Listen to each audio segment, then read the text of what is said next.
एक बार वो सुनो जो सतगुरु सुनाना चाहते हैं। कहते हैं कि सतगुरु हमें क्या सुनाना चाहते हैं। एक बार की बात है, एक सत्संग में चल रहा था। सत्संग में संत महापुरुष बैठे थे। तो संतों महापुरुषों जब वो बैठे हुए थे तो बहुत सारी संगत भी बैठी हुई थी। सतगुरु जी का सत्संग चल रहा था। तो उन्होंने सोचा आज हम देखते हैं कि कौन हमारी बात सुनता है। तो सतगुरु जी ने फरमाया कि सत्संग चल रहा है। हम थोड़ा सभी संगतों के सामने कहा कि हम सत्संग को विराम देते हैं। आज हम देखते हैं कि आप लोगों में से कौन कौन शब्द धुन सुनता है। सतगुरु ने फरमाया हम देखना चाहते हैं कि आप में से वो कौन लोग हैं जो हम कहते हैं वो करता है। तो सतगुरु ने कहा कि थोड़ी देर के लिए 5 से 10 मिनट के लिए जो है सब वो सुने जो हम सुनाना चाहते हैं। सब शब्द धुन में बैठ जाइए। तो सभी संगत जो थी शब्द धुन में बैठ गए और चारों तरफ इतनी शांति थी कि कुछ भी अगर कोई चीज़ गिरती तो उसकी भी आवाज़ हमें ध्यान से सुनाई देती। चारों तरफ इतनी शांति थी। तो 7 मिनट तक सभी लोग बैठे रहे। 7 मिनट बाद जब सतगुरु ने कहा कि सब अपनी आंखें खोल लो, तो सतगुरु जी ने कहा कि अब हम देखेंगे कि आप लोगों ने वही सुना है जो हम सुनाना चाहते थे।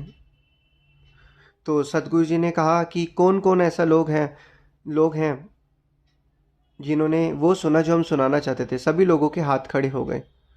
फिर उसके बाद सतगुरु जी ने दोबारा सत्संग जो है स्टार्ट किया और उसके बाद सत्संग खत्म होने के बाद कहा कि अब हम एक प्रमाण के रूप में एक भगत को इशारा किया कि अब हम देखेंगे कि कौन है जिसने हमारी जो है बात मानी है, शब्द धुन में ध्यान लगाया। तो सतगुरु जी ने एक भगत को खड़ा किया और उसे इशारा किया कि जाओ उस तरफ जाओ। उस तरफ जब वह भगत गया तो उन्होंने देखा कि वहाँ पे एक भगत और है जो अभी भी नाम ध्यान में लीन है। तो सतगुरु जी को उस भगत ने आके बताया कि वहाँ पे एक भगत है जो नाम ध्यान में लीन है। तो फिर सतगुरु जी ने समझाया कि जब हमने कहा था कि सभी 5 से 10 मिनट बैठो तो कुछ लोगों के 5 minute, 4 minute, 6 minute, 7 minute, 8 minute में ही आंखें खुल गई। लेकिन जब हमने फरमाया कि सभी जो है शब्द धुन में बैठो तो आप ही लोगों में से एक वो गुरमुख था जो अभी भी शब्द धुन में बैठा है। सत्संग खत्म होने के बाद भी अभी भी उसका ध्यान जो है शब्द धुन में है और ध्यान अभी भी उन्होंने अपनी ना ही आँख खोली ना ही कान खोले। उनका ध्यान वहीं पर है जो हमने उनको फरमाया था। तो कहने का तात्पर्य यही है कि क्या सतगुरु जो फरमाते हैं क्या हम उसको पे चलते हैं, उस पे अमल करते हैं।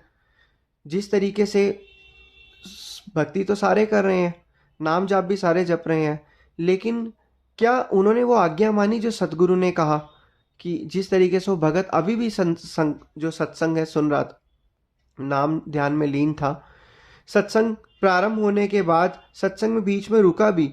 जब सतगुरु ने फरमाया उसके बाद दोबारा सत्संग स्टार्ट होने के बाद फिर सतगुरु ने कहा कि सारे 5 से 10 मिनट हो गए, उसके बाद भी उस भगत ने आंखें नहीं खोली, पूरा नाम ध्यान में लीन था। तो यही होती है परमपिता परमात्मा की भक्ति। कहते हैं कि नाम सुमिरन आराधन जो है इंसान के भाव से होता है। अब इंसान दुनिया में क्या करता है, सच वो सुख प्राप्त करने के लिए एक जगह से दूसरी जगह जाता है, छुट्टियां मनाने जाता है, एक जगह से दूसरी जगह जाता है, वहाँ पे थोड़ा आनंद प्राप्त करता है कुछ दिनों के लिए। लेकिन जब वो वापस अपनी जगह पर आता है तो वही उसकी जो डेली रूटीन वैसा होता है, मन की अवस्था वैसे हो जाती है। एक जगह से दूसरी जगह पे जाने पे वातावरण तो चेंज हो जाता है लेकिन उसके मन की अवस्था वैसी हो जाती है। तो इसलिए वक़्त के संतों महापुरुषों ने यही कहा है कि जो हमें नाम उन्होंने दिया उसका लगातार सुमिरन आराधन करने से जो हमारी आत्मा है उसको शाश्वत शांति और शाश्वत सुख और आनंद मिलेगा। जिन सुखों को पाने के लिए हम एक जगह से दूसरी जगह जा रहे हैं वो सुख हमें यहीं बैठे बैठे मिल जाएगा लगातार अगर हम नाम जाप करेंगे। क्योंकि नाम जो है शाश्वत सुख है, ये आनंद देने वाला है। और ये चलते फिरते उठते बैठते जब हम लगातार नाम जपते रहेंगे तो हमें ये अंदर ही अंदर जो है अनुभव होता रहेगा और हमारे अंदर ही अंदर मानसिक शांति बढ़ती रहेगी। गुरुमुखों, कहने का तात्पर्य यही है कि आपको पता ही है कि तृष्णा और इच्छाएं कभी कभी जो है ख़त्म नहीं होती। ये तो जितने मर्जी जन्म ले लो तृष्णा और इच्छा आपकी कभी ख़त्म ही नहीं होगी। अब हम बचपन से क्या सुनते आ रहे हैं कि जीने के लिए सिर्फ 3 चीज़ें ज़रूरी है, रोटी, कपड़ा और मकान। साथ में आज के समय में एजुकेशन। और परमात्मा ने हमें वो सब कुछ दिया है एक इंसान का जो है एक निर्वाह हो सके। लेकिन क्या कहते हैं, हमने अपनी इच्छाओं और आवश्यकताओं को इतना बढ़ा लिया, हर एक मुकाम पर हम पहुंचना चाहते हैं। आज पहला मुकाम हासिल किया, फिर तीसरा, फिर पांचवा, फिर 10वां। लगातार भीड़ में भागते चले जा रहे हैं, भागते चले जा रहे हैं। संसार की भागदौड़ में इतने व्यस्त हैं, हर एक चीज़ को प्राप्त करना चाहते हैं और थकते भी नहीं हैं। और जो भक्ति रूपी है उसमें हम थक जाते हैं। और असल में जो संसार की भागदौड़ कर रहे हैं, पैसा, मकान, ये तो सब साथ जाने वाला भी नहीं है, और इसके लिए भागदौड़ कर रहे हैं। जो इस संसार से जब हम जाएंगे, श्वासों की पूंजी साथ जाएगी। जो नाम अभ्यास करेंगे वो तो उसमें तो मेहनत ही नहीं करो, उसमें हम तुरंत थक जाते हैं भजन अभ्यास में बैठते समय। तो कहने का तात्पर्य यही है कि हम इन संसार में रह तो रहे हैं, नाम अभ्यास भी ले लिया है, लेकिन हम अपने जीवन यापन को उस सतगुरु ने जो हमें फरमाया है कि जैसा कि सतगुरु ने कहा कि नाम ध्यान शब्द धुन में किसका ध्यान लगता है, क्या हम वो कर रहे हैं? चलो कर भी रहे हैं तो क्या अच्छे तरीके से कर रहे हैं? क्या उन लोगों की तरह कर रहे हैं कि सतगुरु ने आज्ञा फरमाई 5-10 मिनट बैठने की तो हम तो 3-4 मिनट में ही उठ गए? क्या हम उन भगत की तरह हैं कि जो अभी भी सतगुरु की आज्ञा मानकर अभी भी ध्यान में बैठा हुआ था? तो ये हमें देखना है कि हम सदगुरु की आज्ञा का कितना पालन कर रहे हैं। कहते हैं संसार के जितनी मर्जी चीज़ों को प्राप्त कर लो, जितनी मर्जी चीज़ों को प्राप्त कर लो, इस संसार में सुख नहीं है। सुख नाही रे हरि भक्ति बिना सुख नाही। तो सतगुरु की जो स्वरूप है, सतगुरु का जो ध्यान है, उन्होंने जो हमें नाम बख्शा हुआ है, उसका ध्यान करने से, उसका सुमिरन करने से ये पक्का वादा, ये पक्की गारंटी है कि तुम्हें शाश्वत सुख और आनंद तो प्राप्त होगा ही होगा। और ये संसार के अंदर तुम सुख और शांति से अपना जीवन व्यतीत करोगे। लेकिन ध्यान से देखा जाए, मनुष्य चीज़ों को प्राप्त करने के बावजूद, इतनी भागा दौड़ी करने के बावजूद, इतना सब कुछ प्राप्त करने के बावजूद अभी भी वैसे का वैसा ही है। और पहले जिस स्थिति में था अभी वही स्थिति में है। तो क्या है, फिर जब इस दुनिया से इसका जाने का समय होगा तो खाली हाथ आया था तो खाली हाथ ही चला जाएगा। खाली हाथ मतलब कैसे?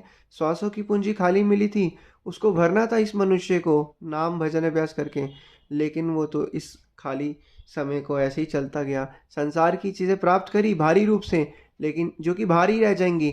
आंतरिक रूप से जो नाम सुमिरन आराधना उसको तो प्राप्त ही नहीं किया, जिससे वह इस मोह माया के बंधन में फंस गया। तो इसलिए कहने का तात्पर्य ये, जितना हो सके मन भजन अभ्यास और भक्ति में ध्यान लगाना है। जितना जितना हमारे मन को शांति मिलेगी, उतना उतना हमारे जीवन में आनंद आता रहेगा, मन को शांति मिलती रहेगी। सतगुरु जो फरमा रहे हैं वो लगातार अगर हम करते रहेंगे, शब्द धुन में ध्यान लगाएंगे, तो हमारा ये लोक भी सुखी होगा, परलोक भी सुहेला होगा। फिर से अब हमें क्या करना है, सतगुरु ने जो आज्ञा फरमाई है, हमें उस भजन अभ्यास में ध्यान लगाना है। जितना हम भजन अभ्यास में ध्यान लगाएंगे, क्योंकि संसार की चीज़ें गुरुमुखो आप जितना मर्जी इकट्ठा कर लो, ये एक समय के बाद यहीं रह जाएंगे। तुम खुद देखो, जब तुम्हारे पास पैसा नहीं था तब भी दुखी थे, आज है तब भी दुखी हो।